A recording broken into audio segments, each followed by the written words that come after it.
wa asyhadu anna Muhammadan abduhu wa rasuluh. Allahumma sholli wa sallim wa barik ala nabiyyina Muhammadin wa ala alihi wa ashabihi wa man tabi'ahum bi ihsanin ila yaumiddin.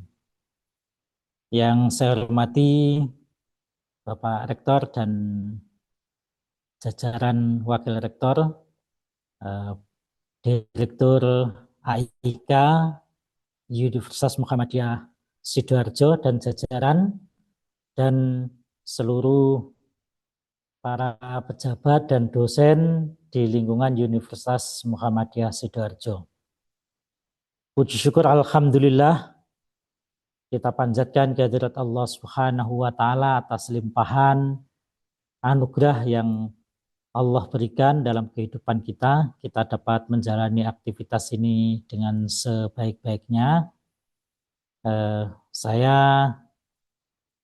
bersyukur, berterima kasih atas kesempatan yang diberikan dalam kesempatan ini untuk ikut memberikan pengantar terkait dengan tema ngaji kita siang hari ini, juga tema diskusi kita tentang legalitas pernikahan dan perlindungan hak perempuan serta anak. Saya juga nggak tahu ini ya, apa motifnya sehingga saya dikasih tema yang luar biasa terkait dengan legalitas pernikahan.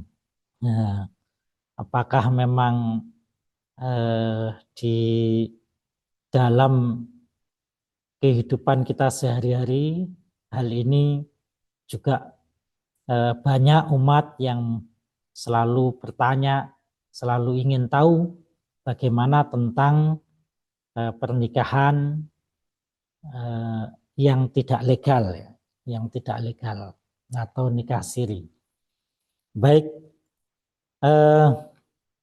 saya ingin mengawali dari paparan saya ini, mulai dari definisi nikah, lalu kemudian kita nanti membahas beberapa akad nikah yang tidak legal, lalu juga kita mengenal nikah siri, lalu kemudian nanti diakhiri seperti apa sih pandangan Muhammadiyah terkait dengan legalitas atau pelegalan nikah. Baik, istilah nikah dalam bahasa Arab memiliki dua arti, yakni yang sebenarnya itu memiliki padanan dhamman, ya, dhamman yang artinya memeluk atau berkumpul. Sedangkan arti kiasan menggunakan lafadz wat'an atau persetubuhan. Dalam syariat, nikah didefinisikan sebagai akad mitsaqon ghalidhon, perjanjian yang kokoh antara calon suami istri untuk membolehkan keduanya bergaul sebagai suami istri. Nikah juga itu memang berkaitan erat dengan lafadz istimta. Istimta itu bersenang-senang, yaitu menyalurkan nafsu yang kemudian dapat menimbulkan dari aktivitas itu menjadikan kehamilan bagi perempuan. Lalu perspektif syariat, ya, nikah perspektif syariat secara syar'i, hikmah pernikahan antara lain sebagai berikut. Yang pertama, cara yang sah untuk penyaluran nafsu syahwat. Jadi syariat sangat ketat bahwa seseorang melakukan tindakan seksualitas itu harus dengan cara yang sah. Nah, tidak boleh dengan cara yang tidak sah. Kalau melakukan dengan cara tidak sah, kalau itu masih bujang, maka syariat Islam dengan tegas hukumannya adalah cambukan 100 kali dan diasingkan selama setahun. Tapi kalau dilakukan oleh orang yang dalam perkawinan atau disebut sebagai zina muhson, maka dia dirajam sampai meninggal dunia. Yang kedua, pernikahan itu sarana melestarikan keturunan. Nah, karena Allah Subhanahu wa taala menghendaki manusia ini sebagai khalifah di muka bumi, maka salah satu dari tugas kekhalifahan itu melakukan proses regenerasi. Tidak dibenarkan dalam perkawinan ada kemudian semboyan free child, yaitu eh, tanpa memiliki anak, ya, pengen enak tanpa anak. Nah itu dalam konsep syariat tidak dibenarkan perkawinan demikian itu. Yang ketiga, pernikahan itu sebagai media keberlangsungan amal. Ya, Nabi kita menyatakan bahwa amal setiap kita ketika ajal itu telah datang, maka semua terputus kecuali tiga hal. Salah satu yang masih berlangsung itu adalah kita memiliki keturunan yang soleh, lalu kemudian dari kesalehan anak itu, baik secara perilaku, terus pahalanya mengalir kepada kedua orang tuanya, apalagi kemudian juga doa-doa yang dimunajatkannya. Yang keempat, pernikahan itu sebagai pelanjut cita-cita dan harapan luhur kita sebagai pendahulunya. Karena itu penting sekali dalam pernikahan ini kita memiliki cita-cita yang kemudian setiap cita-cita itu diletakkan pada pernikahan ini untuk generasi berikutnya yang harus dilanjutkan. Jangan hanya kemudian kita menikah tanpa kemudian memiliki harapan cita-cita luhur untuk masa yang akan datang. Nah, kita membahas terkait dengan syarat dan rukun nikah untuk mengetahui apakah perkawinan itu atau pernikahan itu sesuatu yang sah atau tidak. Dalam syariat Islam terdapat ketentuan untuk pernikahan atau perkawinan atau yang dikenal syarat sahnya pernikahan yang sekaligus menjadi rukun. Rukun itu adalah sesuatu yang harus ada dalam pelaksanaan suatu ibadah. Karena nikah itu masuk dalam kategori ibadah, maka ada rukun. Yang pertama, dua calon mempelai, yaitu dari dua calon mempelai ini ada calon suami. Calon suami haruslah benar-benar laki-laki.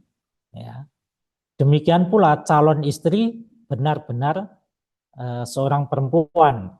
Lalu kemudian tidak ada pertalian mahram. Jadi baik calon suami maupun calon istri, keduanya ini tidak dalam hubungan mahram, yaitu sesuatu yang diharamkan untuk dinikahi. Contohnya yaitu saudara, ya saudara kandung, tidak boleh, ya. Baik saudara tiri, ya, saudara tiri kalau itu kemudian saudara seayah atau saudara seibu, maka juga tidak diperkenankan karena itu masih mahram. Lalu kemudian ada wali.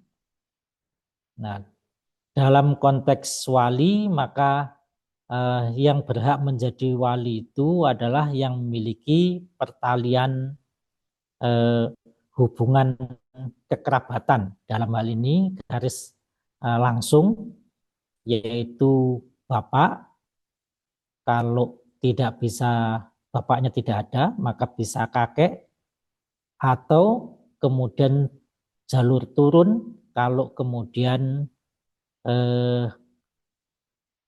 bapaknya tidak ada, kakeknya tidak ada, ternyata dia memiliki anak, juga bisa menjadi wali. Di dalam pembahasan fikih ada juga yang kemudian memberikan kelonggaran, wali itu tidak hanya terkait dengan pertalian kekerabatan, tapi yang memberikan perawatan dan pengasuhan. Ya. Yang ketiga, dua orang saksi. Ya, saksi di sini adalah dua orang saksi yang adil. Di dalam pembahasan fikih itu adalah laki-laki. Ya. Yang keempat, akad nikah, ya, yaitu ada ijab dan qabul. Nah, di dalam bahasan terkait dengan akad nikah ini, maka akad nikah itu dengan maksud perkawinan ini adalah perkawinan yang benar, bukan perkawinan yang kemudian bernilai kontrak ya semuanya. Artinya akad ini untuk perkawinan yang atau pernikahan yang selama-lamanya. Yang kelima, mahar atau mas kawin. Berikutnya, pernikahan dalam perspektif hukum positif di kita, di negara Indonesia, menurut Undang-Undang Nomor 1 Tahun 1974 dan perubahannya, yaitu Undang-Undang Nomor 16 Tahun 2019, perkawinan ialah ikatan lahir batin antara seorang pria dengan seorang wanita sebagai suami istri dengan tujuan membentuk keluarga atau rumah tangga yang bahagia dan kekal berdasarkan ketuhanan yang Maha Esa yang dilakukan menurut hukum masing-masing agamanya atau kepercayaannya terhadap Tuhan yang Maha Esa dan dicatat menurut peraturan perundang-undangan yang berlaku, maka beristri lebih dari seorang dan perceraian sejauh mungkin harus dihindarkan. Nah, di dalam Undang-Undang Nomor 1 kita bisa baca pasal 2 itu sekalipun memberikan ruang untuk beristri lebih dari satu, ternyata persyaratan di situ tidak ada yang kemudian terkait dengan hanya untuk kesenangan atau untuk kebanggaan, tapi diperkenankan satu kalau istri itu berhalangan, ya berhalangan. Lalu kemudian demikian pula terkait dengan perceraian.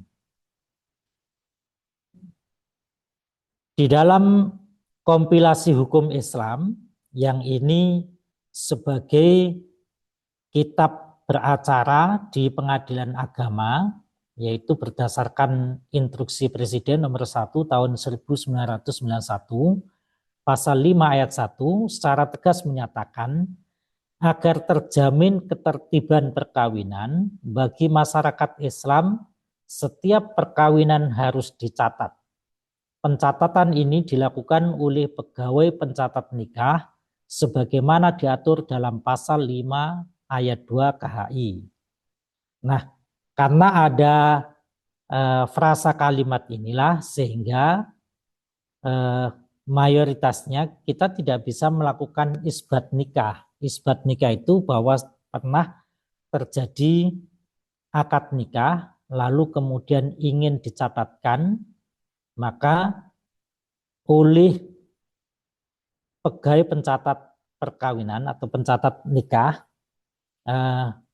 tidak ada sesuatu yang meyakinkan melebihi apa yang dia alami, dia lihat. Karena itu kemudian seringkali pilihannya tidak isbat nikah tapi kemudian akad ulang. Ya ini ya, karena frasa ini. Pasal 6 ayat 1 KHI mengatur bahwa untuk memenuhi ketentuan dalam pasal 5, setiap perkawinan harus dilangsungkan di hadapan dan di bawah pengawasan pegawai pencatat nikah. Sedangkan pasal 6 ayat KHI memberikan konsekuensi tegas perkawinan yang dilakukan di luar pengawasan pegawai pencatat nikah tidak mempunyai kekuatan hukum. Ini. Lalu kemudian kita bahas di antara perkawinan yang tidak legal itu kita mengenalnya nikah siri. Nah, di sini saya kasih ilustrasi ya, nikah siri itu ya menyenangkan seperti pelangi ini, tapi sebetulnya kanan kirinya juga banyak ranjaunya. Nah, itu ya. Nah, jadi pernikahan siri adalah perkawinan yang dilakukan sesuai syariat Islam, namun tidak dicatatkan secara resmi di instansi berwenang. Dalam hal ini berarti di kantor urusan agama di setiap kecamatan. Dalam konteks hukum Indonesia, pernikahan siri menghadapi dilema fundamental. Di satu sisi, pernikahan tersebut dianggap sah menurut hukum agama Islam jika memenuhi rukun dan syarat nikah. Namun di sisi lain, negara tidak mengakui keabsahan pernikahan tersebut karena bertentangan dengan peraturan perundang-undangan yang berlaku. Tidak hanya itu, konsekuensi dari pernikahan siri ini bisa berdampak serius, yaitu apa? Menjadi tindak pidana. Kasusnya apa? Jika salah satu pihak dari yang melakukan perkawinan itu masih terikat perkawinan yang sah ya dengan orang lain, contohnya seumpamanya ada seorang istri sebetulnya dia sudah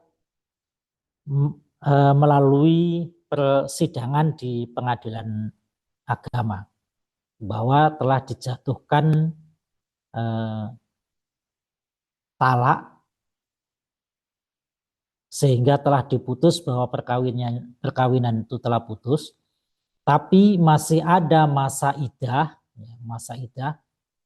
lalu kemudian di masa iddah itu melakukan perkawinan, nah itu sebetulnya masih terkait dengan perkawinan. Ini yang paling ekstrim. Apalagi tidak belum ada peristiwa di pengadilan agama yaitu terkait dengan hubungan perkawinan itu putus atau masih lanjut ya. Maka berlakulah status perkawinan itu masih seperti yang ada yaitu belum putus. Lalu kemudian melakukan perkawinan nikah siri atau nikah siri, maka hal itu masuk kategori sebagai perzinaan dan diancam dengan sanksi pidana berdasarkan pasal 284 KUHP. Ya, masa yang kitab undang-undang hukum pidana yang lama, atau sekarang ini pasal 411 KUHP yang baru atau nasional, yaitu berdasarkan Undang-Undang Nomor 1 Tahun 2023 yang berlaku efektif mulai tahun 2026. Poligami ilegal pasal 279 KUHP, pria yang sudah menikah dan melakukan nikah siri tanpa izin istri pertama dapat dipidana penjara paling lama 5 tahun. Tapi ini di dalam tindak pidana ini termasuk tindak pidana delik aduan, bukan delik biasa atau delik umum. Kalau delik aduan selama ada istri yang sah atau orang tua dari yang melakukan pernikahan itu, mereka berkeberatan, maka bisa melakukan aduan ya, terkait dengan peristiwa pernikahan ini. Baik, Nah, di antara beberapa akad, jadi ada nikah siri, ada juga beberapa akad nikah yang batil. Yang pertama, nikah mut'ah, yaitu nikah dengan pembatasan waktu atau kita sebut sebagai nikah kontrak. Nah, ini Rasul sallallahu alaihi wasallam berdasarkan dari penuturan sahabat Ali bin Abi Thalib pernah melarang untuk melakukan nikah mut'ah ya, pada perang Khaybar. Lalu juga ini terkait dengan makan keledai kota, artinya keledai yang untuk apa angkutan. Baik. Yang kedua, nikah mukhalil. Nikah mukhalil ini adalah nikah untuk menghalalkan suami dari istrinya karena sudah mengalami talak 3 kali. Nah, ini banyak kemudian ada novelnya nikah mukhalil ya, di kita ya. Lalu dan termasuk booming itu film Mukhalil, Sang Mukhalil. Nah, lalu kemudian, nah ini termasuk yang diharamkan. Nabi SAW yang diriwayatkan oleh Imam Ibnu Majah dari sahabat Uqbah bin Amir, beliau bersabda, "Ala ukhbirukum bitaisil musta'ar." Maukah kalian aku beritahu tentang kambing pejantan yang disewakan? Jadi mukhalil itu dianggap sebagai pejantan yang disewakan. Qalu, para sahabat kemudian menjawab, bala, tentu ya Rasul. Lalu kemudian Nabi bersabda, huwal mukhallilu. Kambing pejantan yang disewakan itu adalah al-mukhallil, yaitu laki-laki yang untuk menikahi seorang perempuan agar suami yang pernah menceraikan sebanyak 3 kali itu dapat kembali ke istrinya semula. La'anallahul mukhallila wal mukhallala lahu. Allah melaknat laki-laki yang menjadi penghalal atau menghalalkan itu dan laki-laki yang dihalalkan, yaitu suami pertamanya itu. Berikutnya, nah, yang harus kita pahami bahwa pernikahan dalam Islam tadi seperti di awal saya sampaikan bahwa perkawinan itu akad suci, perjanjian yang sangat kuat yang memiliki dimensi agama, sosial, dan hukum. Nah, namun dalam praktek masyarakat masih ditemukan beberapa persoalan. Satu, pernikahan tidak tercatat. Pernikahan usia anak. Nah, ini yang masuk satu-satunya pasal ya.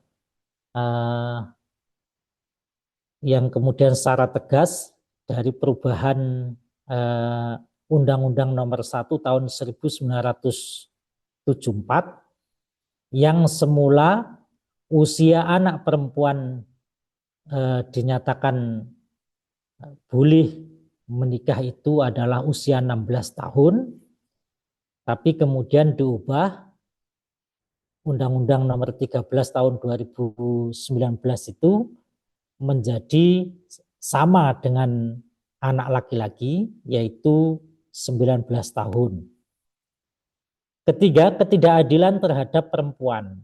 Nah, ini yang melahirkan kemudian juga undang-undang terkait dengan peniadaan kekerasan terhadap perempuan dan anak. Ya. Yang keempat, tidak terpenuhinya hak anak. Nah, ada yang kemudian orang menikah tapi kemudian pengabaian terhadap hak anak. Biasanya karena merasa anak itu anak tiri. Nah, karena itu penting memahami legalitas pernikahan dan perlindungan hak perempuan serta anak dalam perspektif Islam yang berkemajuan. Nah, legalitas pernikahan perspektif Muhammadiyah memandang bahwa pencatatan nikah adalah kewajiban sosial. Alasannya, satu, menjaga kemaslahatan keluarga, dua, melindungi perempuan dari penelantaran, tiga, menjamin status hukum anak, empat, menghindari konflik hukum. Karena itu Muhammadiyah di banyak dokumen yang telah diputuskan tidak menganjurkan nikah siri karena berpotensi merugikan perempuan dan anak. Bahkan Majelis Tarjih menyatakan pernikahan itu tidak sah. Jadi pernikahannya tidak sah. Baik, kita perlu memahami yang lebih detail kemudian yang diamanahkan oleh Muhammadiyah dalam putusannya untuk setiap warga Muhammadiyah. Keluarga-keluarga di lingkungan Muhammadiyah dituntut keteladanan, uswah hasanah dalam praktikkan kehidupan yang islami, yakni tertanamnya ihsan, kebaikan, dan bergaul dengan ma'ruf, saling menyayangi dan mengasihi, menghormati hak hidup anak, saling menghargai dan menghormati antar anggota keluarga, memberikan pendidikan akhlak yang mulia secara paripurna, menjauhkan segenap anggota keluarga dari bencana siksa neraka, membiasakan bermusyawarah dalam menyelesaikan urusan, berbuat adil dan ihsan, memelihara persamaan hak dan kewajiban, dan menyantuni anggota keluarga yang tidak mampu. Ini dalam putusan Muktamar ke-40 di Jakarta yang kemudian dokumennya menjadi Pedoman Hidup Islami Warga Muhammadiyah halaman 68. Selanjutnya, nah, inilah yang kemudian harus kita pahami kenapa pernikahan itu harus dilegalkan.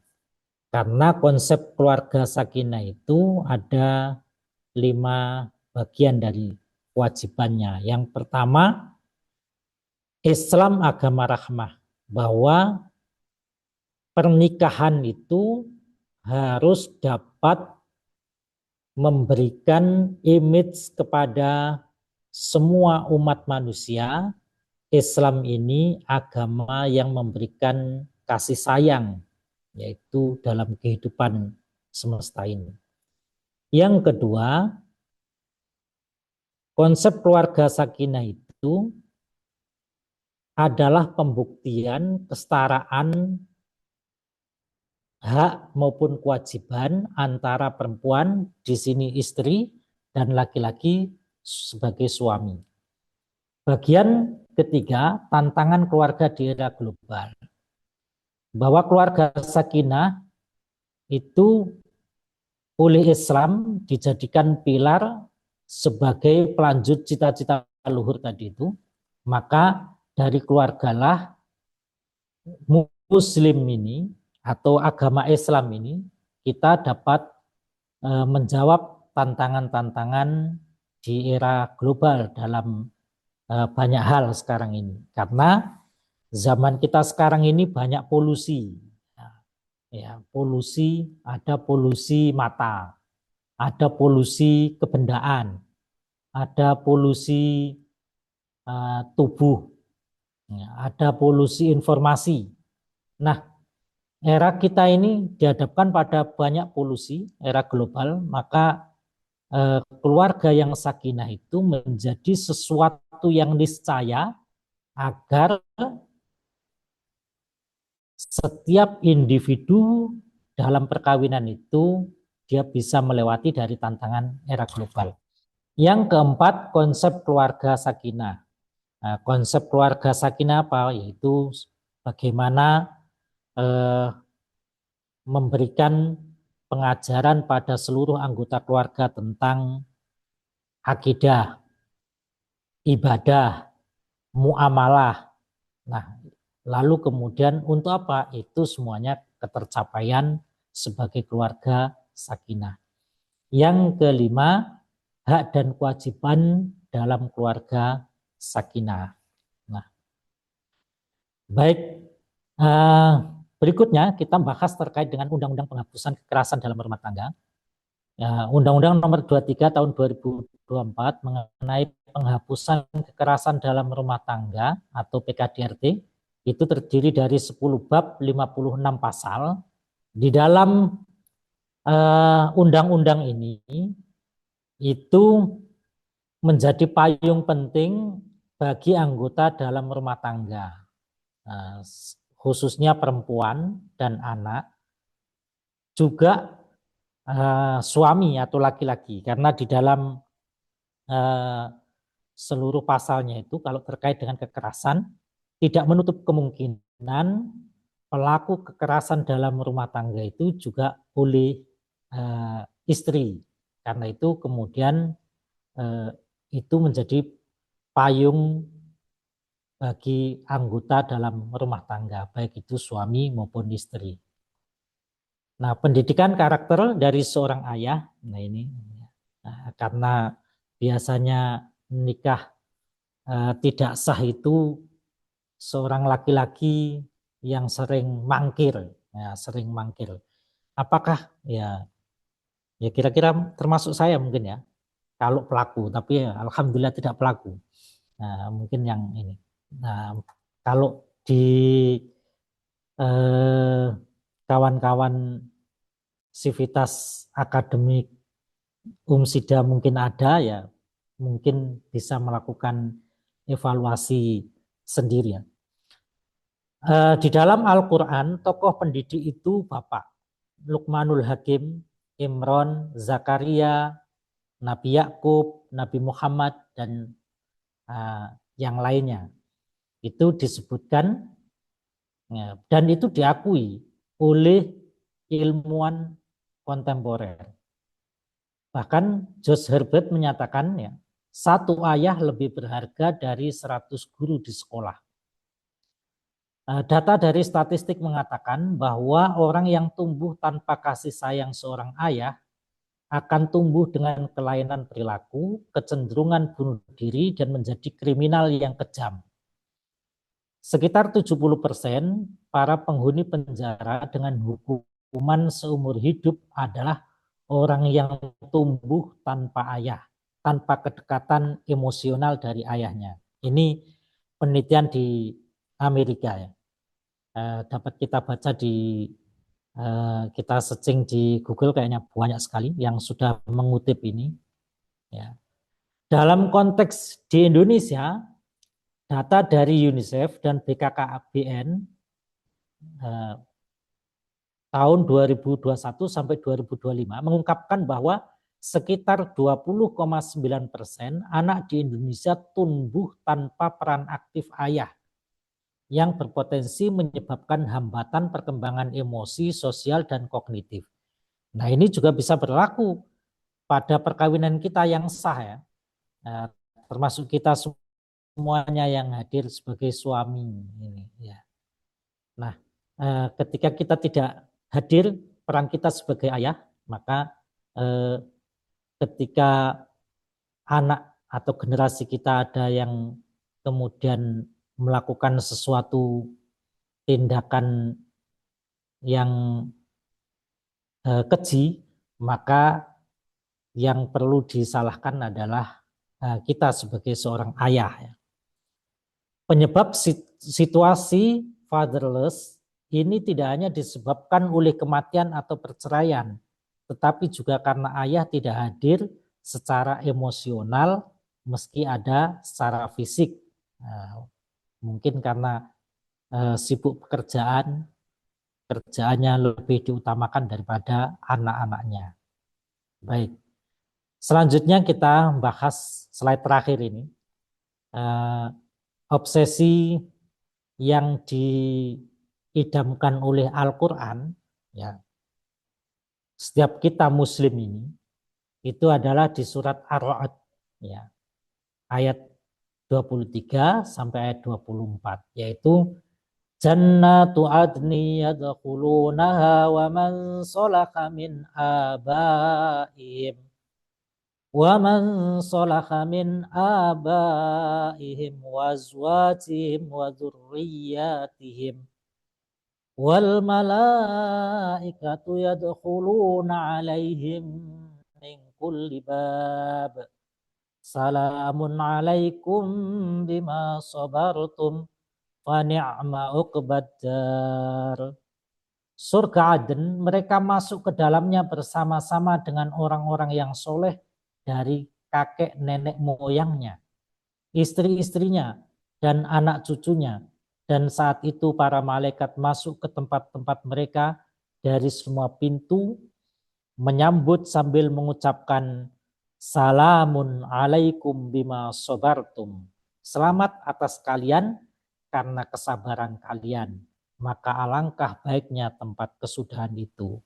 Maknanya bahwa pernikahan, perkawinan itu hal yang paling mendasar adalah kita semuanya memiliki sifat sabar di dalam melangsungkan perkawinan. Dan itu bisa terjadi tentu setiap kita yang ingin mendambakan keluarga yang sakinah, mawaddah, warahmah. Demikian pengantar kajian siang hari ini. Mudah-mudahan tidak menjadi pengantar tidur ya. Terima kasih. Terima kasih Ustadz. Baik Bapak Ibu, barangkali ada yang mau ditanyakan, boleh di room chat atau bisa menanyakan langsung. Ini ada Bu Isna. Iya, Mbak Oke. Lutri saya. Nggih. Assalamualaikum Mas Ustadz Nidom. Waalaikumsalam warahmatullahi wabarakatuh. Mungkin saya tadi terlewat ya Mas ya, terkait Nggih. usia, batasan usia itu ya.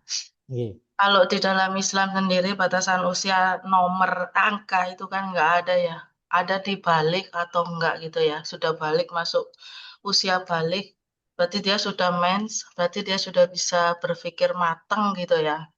Ya. Nah, terus sedangkan di undang-undang tidak seperti itu peraturannya gitu ya. Jadi Ya. kayak kontradiktif gitu ya. Nah, kita masih ingat kasusnya si Syekh Puji sama siapa itu Ustaz? Aduh, yang dia masih anak-anak untuk usia umur. Aduh, Syekh Ya. Puji itu cariin dong.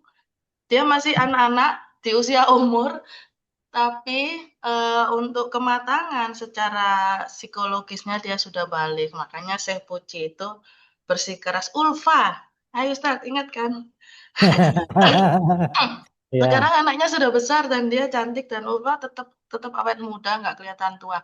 Nah itu kalau Muhammadiyah atau kita nih di level orang yang berpendidikan atau di Muhammadiyah gitu ya batasannya atau kita merangkum itu seperti apa gitu Ustaz? Karena di masyarakat terus terang kalau kita turun itu kan banyak kasus yang diakibatkan seperti ini. Harusnya dia belum masuk usia menikah gitu, tapi orang tua sudah melihat sudah bisa kok karena dia balik dan sebagainya. Nah, alhasil ada kasus-kasus seperti itu, begitu. Nah, kita memandangnya seperti apa nih, yang bagaimana? Kami yakin juga kalau di Muhammadiyah atau sekitar kita sih nggak ada ya Ustadz yang kayak gitu. Nah, ini kan kalau kita melihat kasus masyarakat. Begitu Ustadz, mohon pencerahannya. Baik. Langsung ya, Mbak Monggo. Fitri. Oh, saya jawab. Oke, baik. Tadi sudah saya sampaikan bahwa secara hukum positif, kalau di Undang-Undang Nomor 1 Tahun 1974, itu untuk laki-laki atau calon suami minimum 19 tahun. Sedangkan calon istri 16 tahun. Ya, itu pun tetap dengan mekanisme ada namanya dispensasi nikah, itu ya. Karena lalu kemudian terjadi perubahan yaitu Undang-Undang Nomor 13 Tahun 2019. Juga pasal yang terkait dengan usia anak itu calon istri kemudian disamakan yaitu 19 tahun. Jadi revisi. Apakah kontradiksi dengan syariat? Ya tidak ada kontradiksi. Justru bahwa syariat ini hadir itu sebagai guidance, lalu kemudian syariat ini juga berlaku solihun likulli zaman. Ada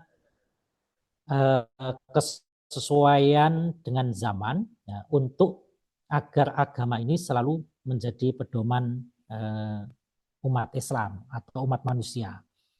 Nah, dalam kasusnya tadi yang disampaikan Syekh Puji sama Mbak Ulfa, nah itu dalam perspektif hukum positif memang dia juga bisa dianggap legal. Kenapa? Karena dia mengantongi surat dispensasi. Kan harus ada surat dispensasi. Nah, kalau di bawah umur tadi itu. Nah, bagaimana dalam konteks kematangan ya? Sekali lagi, karena kematangan itu juga tidak 100% relate ya, Karena tidak usia. dengan usia. Jadi ada buktinya usia 30 tidak Masih matang. masih kekanak-kanak. Sehingga sekarang ini kata ilmuwan psikolog, usia remaja sekarang ini ada perpanjangan Mundur. menjadi usia 30 berapa gitu ya. Ya, Itu kan artinya ya. berarti Gen Z sama Gen apa sekarang ini? Apa? Alpha. Itu kan berarti malah Anak-anak. kedewasaannya terlambat malah. Nah itu. Hmm. Nah, Kita jadi masih remaja dewasa, Ustaz. remaja dewasa. Ya. Jadi begitu Bu Nggih, Isna. siap matur Iya, nuwun, Mas iya sama-sama. Ustaz. Oke. Bapak Ibu, barangkali ada pertanyaan lagi. Ya. Kalau bisa di room chat. Nggak ada pelakunya, Mbak. Jadi yang nggak ada yang tanya. Kurang ya tadi ya pemateri harusnya ada pelaku gitu. Menarik pasti banyak yang ikut. Iya, ini. Nah, repotnya di Muhammadiyah kalau saya pelakunya langsung Bos, di out ya. iya. Atau Mbak Fitri nanya yang persiapan menikah, Ustaz. Iya.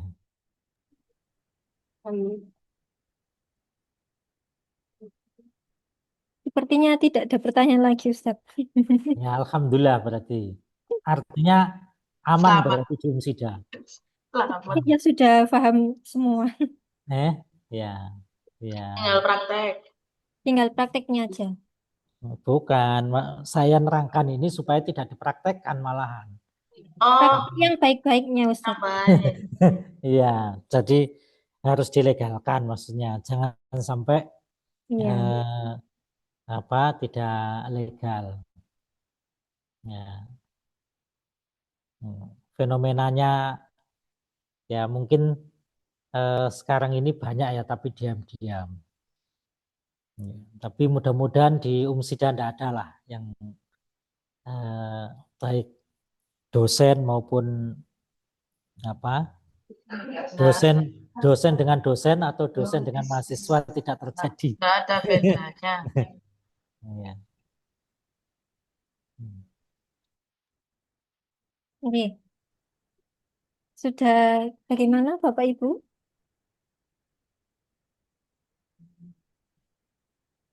Sepertinya sudah Oke. tidak lagi, Ustaz. Oke, monggo. Oke. Bila Eh, tidak ada pertanyaan, saya Penutup, eh, Ustaz. Nun, Penutup. ya saya sebagai narasumber bahwa bila dalam materi atau dalam penyampaian ada kurangan, mohon maaf yang sebesar-besarnya dan mudah-mudahan dari materi yang saya sampaikan semuanya paham terkait dengan keputusan Muhammadiyah yang menyatakan bahwa perkawinan yang tidak dicatatkan itu tidak dilakukan pencatatan oleh petugas yang berwenang sesuai undang-undang itu dianggap tidak sah. Nah, karena itu sudah putusan, maka sebelum kalau pelakunya itu ada ya di Umsida, segera sahkan sebelum nanti ketahuan dan itu bisa dilakukan tindakan yang lebih serius oleh pimpinan Universitas Muhammadiyah Sidoarjo. Terima kasih. Assalamualaikum warahmatullahi wabarakatuh. Waalaikumsalam warahmatullahi wabarakatuh. Waalaikumsalam. Ya, baik Bapak Ibu. Jadi di sini konsep pernikahan dalam Islam itu adalah ibadah. Pernikahan bukan hanya simbol cinta, tapi juga instrumen perlindungan agama, hukum, dan sosial. Dengan pernikahan, hak perempuan diakui secara legal dan anak mendapatkan identitas hukum yang jelas. Baik Bapak Ibu, berakhirlah rangkaian kajian pada kesempatan hari ini. Terima kasih atas kehadiran dan partisipasinya. Monggo, link presensi ada di room chat. Jangan lupa diisi. Kurang lebihnya dari kami, mohon maaf sebesar-besarnya. Assalamualaikum warahmatullahi wabarakatuh. Waalaikumsalam warahmatullahi Warahmatullahi wabarakatuh. wabarakatuh. Ya, Nih, bagi yang mohon belum, Terima undur kasih. diri. terima kasih Ustadz. Nggih, sami